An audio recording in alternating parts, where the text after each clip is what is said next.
السلام علیکم ورحمۃ اللہ وبرکاتہ نحمده ونصلی علی رسوله الکریم اما بعد فاعوذ باللہ من الشیطان الرجیم بسم اللہ الرحمن الرحیم یا ایہا الذین آمنوا اتقوا اللہ حق تقاته ولا تموتن الا وانتم مسلمون صدق اللہ العظیم۔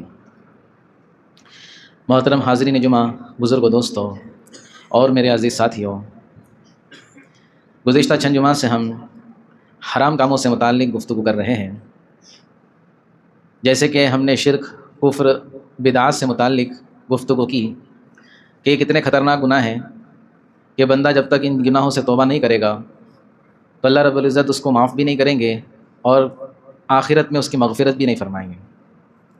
اب اسی سلسلے کا ایک اور گناہ جو شرک کے بعد بہت بڑا گناہ ہے، یعنی کبیرہ گناہوں میں سے یہ سب سے اوپر آتا ہے، وہ یہ ہے کہ نماز کا جان بوجھ کر چھوڑنا۔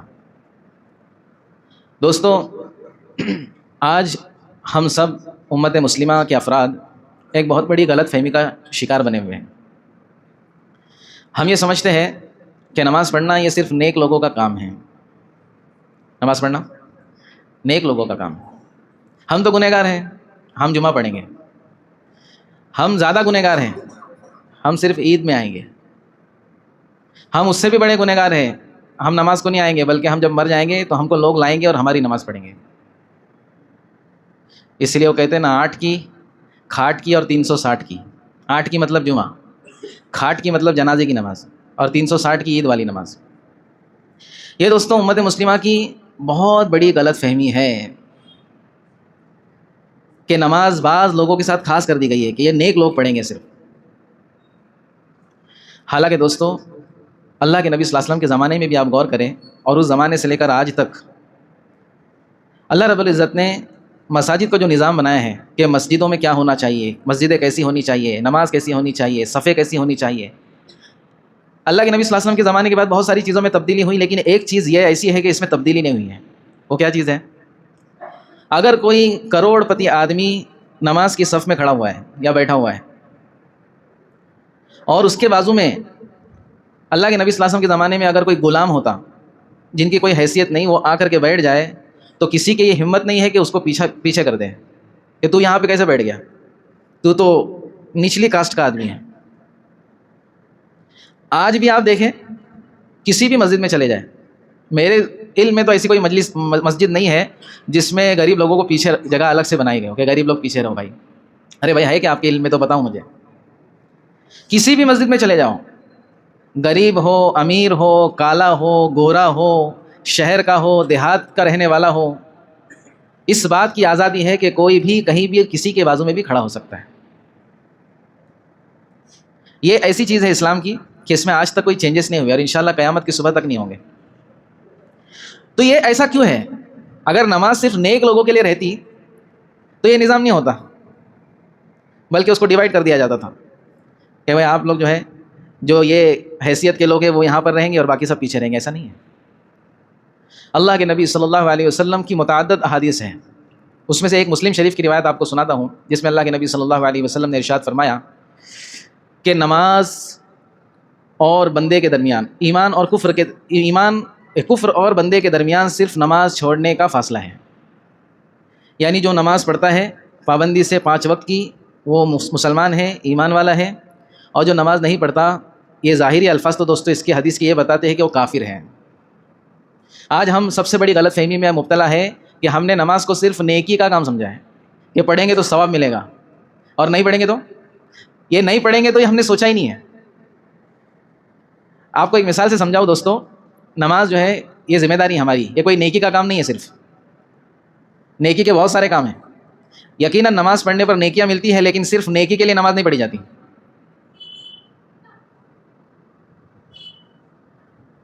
ایک باپ صبح سویرے اٹھتا ہے، اس کے گھر میں اس کی بیوی ہے، اس کے بچے ہیں، اور اس کو یہ پتہ ہے ظاہری اعتبار سے کہ میں ہی گھر کا اکیلا کمانے والا ہوں، اور خوب محنت مشقت سے وہ اپنے گھر سے بہت دور جا کر نوکری کرتا ہے، مزدوری کرتا ہے، دن بھر تھکتا ہے، اس کا جسم جو ہوتا ہے یہ تھکن سے چور ہو جاتا ہے۔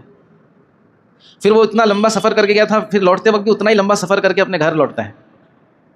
اور جب گھر کے پاس پہنچتا ہے تو اس کے ذہن میں پلاننگ ہوتی ہے کہ اب گھر پر پہنچوں گا، ہاتھ منہ دھوؤں گا، کھانا کھاؤں گا اور سو جاؤں گا، یا اور بھی اس کے ذہن میں کچھ چیزیں ہوتی ہیں۔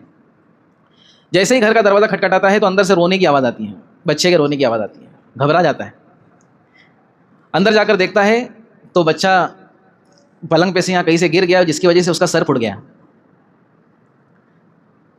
اب وہ بچے کو دیکھتا ہے، اس کا سر پھٹ گیا ہے، اور اس اپنی بیوی سے کہتا ہے کہ صبح دیکھیں گے، ابھی سو جاؤ۔ ایسا ہوتا ہے؟ ارے ایسا ہوتا ہے کیا؟ صبح دیکھیں گے۔ وہ اپنی تھکن، اپنی مزدوری، اپنی بھوک، اپنی پیاس، اپنا آرام سب بھول جاتا ہے، فوراً بچے کو اٹھاتا ہے اور دوا کھانا بھاگتا ہے۔ وہ یہ بھی نہیں دیکھتا کہ میرے جیب میں پیسے ہے نہیں ہے۔ اس کے سامنے جو مقصد ہوتا ہے وہ یہ ہوتا ہے کہ میں اپنی ذمہ داری پوری کروں گا، اپنے بچے کا علاج کراؤں گا۔ اسی طرح آپ کسی بھی اپنے گھر کے معاملے کو لے لو، ہم اپنے گھر میں کاروبار کر کے پیسہ لاتے ہیں، نوکری کر کے پیسہ لاتے ہیں، جو بھی کچھ کرتے ہیں ہم کوئی بھی نیکی کے لیے نہیں کرتا، حالانکہ اس میں بھی نیکی ہے۔ ارے کوئی نیکی کے لیے کرتا ہے کیا؟ بلکہ ذمہ داری سمجھ کے کرتا ہے۔ تو جس طرح سے دوستو یہ تمام چیزیں ہماری ذمہ داری ہے جو فانی ہے، یہ تمام چیزیں ذمہ داری ہے لیکن یہ فانی ہے، یہ ایک نہ ایک دن ختم ہو جائے گی، اور یہ ہم روزانہ دیکھتے ہیں سب کی ختم ہو رہی ہے، ہماری بھی ہو جائیں گی، سب کی ہو رہی ہے۔ ایسا نہیں کہ ہم اس سے الگ ہیں، ہم ممتاز ہیں، ہماری بھی ایک دن یہ ذمہ داری ختم ہو جائیں گی۔ لیکن جو ہمیشہ ہمیشہ کے پھل دلانے والی ذمہ داری ہے اس میں سب سے پہلی چیز نماز ہے، جس کو آج ہم نے نیکی تک محدود کر دیا ہے کہ یہ نیکی کا کام ہے۔ اب نیکی کام ہے تو جب موڈ ہوگا تو نیکی کمائیں گے، اور جب موڈ نہیں ہوگا تو نہیں کمائیں گے۔ یہ غلط فہمی ہے آج ہمارے معاشرے کے اندر، اسی لیے نماز کو بہت ہلکے میں لے رہے لوگ۔ جو حدیث میں نے سنائی اور ان جیسی احادیث سے امام احمد ابن حنبل رحمۃ اللہ علیہ نے، وہ امام جن کا مسلک سعودی وغیرہ میں فالو کیا جاتا ہے، مکہ میں، بیت اللہ میں، مدینہ میں امام احمد ابن حنبل کا مسلک فالو کیا جاتا ہے۔ امام احمد ابن حنبل ان احادیث، اور امام احمد ابن حنبل کے ساتھ اور بھی بعض ائمہ ہیں، انہوں نے یہ کہا کہ جو حدیث ہے اس کا مطلب یہ ہے کہ نماز جو چھوڑتا ہے ایک وقت کی بھی وہ کافر ہو جاتا ہے۔ اچھا کافر ہو جاتا ہے تو اس کے ساتھ کیا معاملہ کیا جائے گا؟ امام احمد ابن حنبل کا قول ہے کہ اس کو جب وہ مر جائے گا تو اس کی جنازے کی نماز مسلمان نہیں پڑھیں گے۔ اور کیا کیا جائے گا؟ اس کو مسلمانوں کے قبرستان میں دفنانے کی اجازت نہیں ہے۔ جو ایک وقت کی نماز جان بوجھ کے چھوڑ دیتا ہے اور توبہ نہیں کرتا اور اس کی قضا نہیں کرتا اور مر جاتا ہے، تو امام احمد ابن حنبل اور دوسرے بعض ائمہ کہتے ہیں کہ اس کو مسلمانوں کے قبرستان میں دفنایا نہیں جائے گا، اس کی نماز جنازہ نہیں پڑھی جائے گی۔ سمجھ میں آ رہی بات؟ عبداللہ ابن شفیق ایک تابعی ہے، بہت سارے صحابہ سے ان کی ملاقات ہوئی۔ یہ کہتے ہیں کہ میں نے بہت سارے صحابہ کو دیکھا اپنی زندگی میں، صحابہ کے نزدیک نماز کے علاوہ ایسی کوئی چیز نہیں تھی جس کے چھوڑنے کو صحابہ کفر سمجھتے تھے۔ جیسے شراب پینا حرام کام، سود کھانا حرام کام، زنا کرنا حرام کام، قتل ناحق کرنا حرام کام، بہت سارے حرام کام ہیں۔ تو صحابہ کرام جو ہے نا نماز چھوڑنے کو اتنا بڑا حرام کام سمجھتے تھے کہ اس کو کفر سے تشبیہ دیتے تھے۔ نماز کے علاوہ ایسی کوئی چیز نہیں۔ عبداللہ ابن شفیق کہتے جس کو میں نے صحابہ کرام کو کہتے ہوئے سنا ہو کہ تو نے کفر کیا، لیکن ایک وقت کی نماز اگر کوئی چھوڑ دے تو صحابہ کرام اس کو کفر سمجھتے تھے، اللہ کا انکار سمجھتے تھے۔ اس لیے دوستو اس نماز کی اہمیت ہمارے دل میں آ جائے، اس کی ہم کو بھرپور کوشش کرنی پڑے گی، اس کے علاوہ چارہ نہیں ہے۔ شاعر نے کہا نا، وہ ایک سجدہ جسے تو گرا سمجھتا ہے بچاتا ہے تجھے ہزار سجدوں سے۔ انسان جو ہے اللہ کی بندگی میں 5 وقت کی نماز پڑھنے میں سستی کرتا ہے، اللہ رب العزت ایسے حالات اس پر ڈال دیتے ہیں کہ در بدر کی ٹھوکریں کھاتا ہے اور نہ جانے کس کے سامنے جا کے جھکتا ہے۔ زندگی میں اللہ رب العزت نماز کے چھوڑنے پر پریشانیاں ڈال دیتے ہیں، پھر یہ کیا کرتا ہے؟ پریشان ہونے کے بعد پہلے تو دنیاوی اسباب تلاش کرتا ہے کہ فلاں جگہ سے میری پریشانی دور ہو جائے، فلاں جگہ سے دور ہو جائے۔ جب سب جگہ سے ہار جاتا ہے تو پھر یہ کچھ پاکھنڈیوں کا سہارا لینا چاہتا ہے۔ کچھ لوگ بیٹھے ہوئے مارکیٹ میں آپ کو گمراہ کرنے کے لیے، آپ سے پیسے نکالنے کے لیے۔ کیا ہو گیا؟ حضرت بڑی پریشانی ہے، روزی میں برکت ہی نہیں ہے، دھندا ہی نہیں ہوتا۔ اچھا دھندا نہیں ہوتا، کسی نے تمہارے دھندے کو باندھ دیا ہے۔ حضرت بیٹی کا رشتہ نہیں ہو رہا، بیٹی کے رشتے پر بندش بنی ہوئی ہے۔ حضرت گھر میں بہت جھگڑے ہوتے ہیں، ہاں گھر میں آپ کے آصف کا اثر ہے۔ ارے بھائی ہو رہا ہی نہیں ہو رہا۔ ہمارے پاس بھی بہت سارے لوگ آتے ہیں حضرت سمجھ کے، بولے بڑی پریشانی ہے، تو ہمارا تو ایک ہی فارمولا ہے سب کے لیے، ایک ہی گولی دیتے سب کو، بھائی سب سے پہلے تو اپنے اعمال صحیح کر لو، نماز کی پابندی کرو، اور اگر کچھ اثرات وغیرہ ہے تو قرآن مجید گھر میں سنو، پڑھو اور منزل پڑھو. یہ ایک ہی گولی ہے میرے پاس. فلیتا کرنا پڑے گا. قبرستان میں جا کر کے فلاں فلاں رات میں کسی کو نظر نہیں آنا، ادھر جا کے ایک چیز میں دوں گا وہ دفنانا ہے. اور بولے حضرت میں کیسے کروں گا؟ ٹھیک ہے کوئی بات نہیں، تم مت کرو، 50,000 روپے دے دو، ہمارا آدمی کر لے گا. ارے ہو رہا ہے یہ، اتنے بھولے کہ آپ لوگ، پتہ نہیں آپ لوگوں کو کوئی نئی بات ہے، ہو رہا ہے، زمانے سے ہو رہا ہے. معلوم ہوا دوستو ایک نماز اس نے نہیں پڑھی، اور نماز کو جس طرح سے اپنی ذمہ داری سمجھ کے زندگی میں لانا تھا اس نے یہ نہیں کیا. اب اللہ رب العزت نے اس پہ حالات ڈال دیے اور یہ پوری دنیا کے چکر لگا رہا ہے. مسئلے کا حل مسجد میں ہے، اور یہ مسئلے کا حل جو ہے نا کسی کی چوکھٹ پہ جا کے ڈھونڈ رہا ہے. اللہ کے نبی صلی اللہ علیہ وسلم نے ایک مرتبہ ایک صحابی سے پوچھا، اچھا بتاؤ، سوال پوچھا. اللہ کے نبی صلی اللہ علیہ وسلم کی عادت شریفہ تھی، جس بات کو اللہ کے نبی صلی اللہ علیہ وسلم کو صحابہ کو ذہن نشی کرانی ہوتی تھی، دماغ میں بٹھانی ہوتی تھی، تو اس کے بارے میں اللہ کے نبی ڈائریکٹ نہیں بتاتے تھے بلکہ سوال پوچھتے تھے. جو چیز سوال پوچھ کر کے پھر اس کا جواب خود ہی دیا جائے وہ زیادہ ذہن نشین ہوتی ہے. ایک صحابی کو اللہ کے نبی صلی اللہ علیہ وسلم نے پوچھا، اچھا بتاؤ اللہ کا بندوں پر کیا حق ہے؟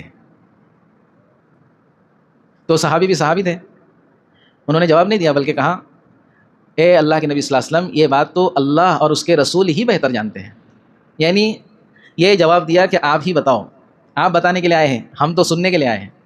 پھر اللہ کے نبی صلی اللہ علیہ وسلم نے جواب نہیں دیا، دوسرا سوال پوچھا، اچھا یہ بتاؤ کہ اللہ کا بندوں پر میں نے حق تم کو پوچھا، بتاؤ بندوں کا اللہ پہ کیا حق ہے؟ انہوں نے وہی جواب دیا، اللہ اور اس کے رسول بہتر جانتے ہیں، آپ ہی بتاؤ، ہم تو سننے کے لیے آئے. اللہ کے نبی صلی اللہ علیہ وسلم نے ارشاد فرمایا، بندوں پر اللہ کا حق یہ ہے کہ وہ اللہ کے ساتھ کسی کو شریک نہ کرے. سب سے پہلا اللہ کا حق ہے، اللہ کی ذات کے ساتھ کسی کو شریک نہ کیا جائے، نہ ذات میں نہ صفات میں. سب ہو گئی بات، ہم سن چکے ہیں سب شرک کسے کہتے ہیں. پھر اللہ کے نبی نے فرمایا کہ جب بندہ اللہ کے ذات کے ساتھ کسی کو شریک نہ کرے تو پھر دوسری چیز یہ ہے کہ وہ صرف اللہ ہی کی عبادت کرے. اور عبادت میں سب سے پہلی چیز کیا ہے؟ نماز ہے. سب سے بڑی عبادت نماز ہے. پھر جب بندے نے یہ کر لیا تو اب اللہ کا حق تو اس نے ادا کر دیا، اب بندوں کا حق اللہ پہ کیا ہو جائے گا؟ یہ کرنے کے بعد بندوں کا حق اللہ پہ اللہ کے نبی صلی اللہ علیہ وسلم نے ارشاد یہ فرمایا کہ پھر بندوں کا حق اللہ پر یہ ہے کہ جب وہ یہ کر لے تو اللہ رب العزت ان کو جہنم کی آگ سے بچا لے، جہنم کی آگ سے بچا لے. تو معلوم ہوا دوستو یہ نماز جو ہے یہ کوئی آپشنل چیز نہیں ہے، یہ اللہ کا حق ہے. یہ اللہ کا کیا ہے؟ حق ہے. اب احمد ابن حنبل رحمۃ اللہ علیہ اور بعض ائمہ کے ہم نے جو فتوے کو سنا ہے دوستو، اس سے کتنی اس جرم کی سنگینی سمجھ میں آتی ہے کہ اگر تمام ائمہ اس کو یہی سمجھتے کہ یہ آدمی مرتد ہو جاتا ہے، اس کی نماز جنازہ نہ پڑھی جائے، جو نماز نہیں پڑھتا اس کو مسلمانوں کے قبرستان میں نہ دفنایا جائے تو کیا ہوتا ہمارا. لیکن دوسرے ائمہ اس کو کہتے ہیں کہ اگرچہ آدمی نماز چھوڑنے سے کافر اور مرتد تو نہیں ہو جاتا، لیکن یہ کافرانہ عمل میں مبتلا ہو جاتا ہے. یہ جو عمل ہے یہ کافرانہ ہے. یہ عمل کیا ہے؟ کافرانہ ہے. جیسے مثال کے طور پر ہم کسی تنظیم سے جڑے ہوئے ہیں یا ہم کسی کام پر جاتے ہیں، کوئی جاب ہے ہمارا، میونسپلٹی میں جاتے ہیں یا کہیں بھی، تو ہم کو ایک یونیفارم ملتا ہے. کیا ملتا ہے؟ یونیفارم ملتا ہے، وردی ملتی ہے. اب اگر دیکھا جائے کہ یہ اس چیز سے جڑا ہوا آدمی ہے یا نہیں ہے تو یونیفارم سے سمجھ میں آ جاتا ہے. تو اسی طرح دوستو مسلمانوں کا سب سے پہلا یونیفارم یہ ہے کہ وہ نماز کا پابند بنے. یہ ہمارا یونیفارم ہے. وہ بات اور ہے کہ نماز کے پڑھنے پر فائدہ ہمارا ہی ہے، لیکن سب سے پہلے ذہن میں یہ بٹھاؤ، میرے آج کا پورے بیان کا مقصد یہ ہے کہ ہماری ذمہ داری ہے. ثواب وغیرہ سب بات کی چیز ہے، نیکی وغیرہ سب بات کی چیز ہے، ہم اس کو اپنی ذمہ داری سمجھ لیں، نماز کو اپنی ذمہ داری سمجھ لیں. اللہ کے نبی صلی اللہ علیہ وسلم نے جو امت پر اتنے شفیق تھے کہ ایک حدیث میں اللہ کے نبی صلی اللہ علیہ وسلم نے ارشاد فرمایا کہ تم سب جہنم کی طرف جس طرح پروانے پتنگے آگ میں گرتے ہیں ویسے تم سب جہنم میں گر رہے ہو، اور میں تمہاری کمروں میں ہاتھ ڈال ڈال کے تم کو بچا رہا ہوں. یہ اللہ کے نبی کی حدیث ہے. دوسری حدیث اللہ کے نبی صلی اللہ علیہ وسلم کی یہ ہے کہ میرا دل یہ چاہتا ہے کہ میں کسی کو نماز پڑھانے کے لیے کہوں. نماز تو اللہ کے نبی خود پڑھاتے تھے. میرا دل یہ چاہتا ہے کہ میں کسی کو نماز پڑھانے کے لیے کھڑا کروں، میں کسی کو میری جگہ پر امام بناؤں، اور جماعت کھڑی ہو جائے، نماز کھڑی ہو جائے تو میں ان لوگوں کے گھر پر جاؤں جو نماز کو نہیں آتے ہیں اور ان کے گھروں کو جلا دوں. ایک طرف اللہ کے نبی اتنے شفیق ہے کہ جہنم کی آگ سے بچانے کی مثال دے رہے ہیں کہ میں کمروں میں ہاتھ ڈال ڈال کے تم کو بچا رہا ہوں جہنم سے، اور دوسری طرف نماز نہ پڑھنے والے پر اتنے غصہ ہے، جماعت میں شرکت نہ کرنے والے پر اتنے ناراض ہے اللہ کے نبی صلی اللہ علیہ وسلم، فرما رہے ہیں کہ میں ان کے گھروں کو آگ لگا دوں، یہ میرا دل چاہتا ہے. کوئی معمولی بات ہے بھائی؟ اگر یہ کوئی آپشنل چیز ہوتی، صرف نیکی کی چیز ہوتی تو اللہ کے نبی صلی اللہ علیہ وسلم یہ تمنا کرتے تھے کہ میں آگ لگا دوں گھر پہ جا کے. اسی لیے دوستو ہم اسی وقت اللہ کو خوش کر سکتے ہیں، اللہ کی ناراضگی سے اسی وقت نکل سکتے ہیں۔ آج دوستو جو حالات آ رہے ہیں ہمارے اوپر، ہر جگہ پر مسلمانوں کے حالات کا چرچا ہے، ہماری زبانیں بھی اس سے تر ہیں۔ ہم روزانہ چاہے مسجد سے جڑے ہوئے ہو یا نہ ہو، چاہے دیندار ہو یا نہ ہو، ہماری زبان پر یہی ہے کہ بھائی مسلمان ہونا گویا جرم ہو گیا ہے۔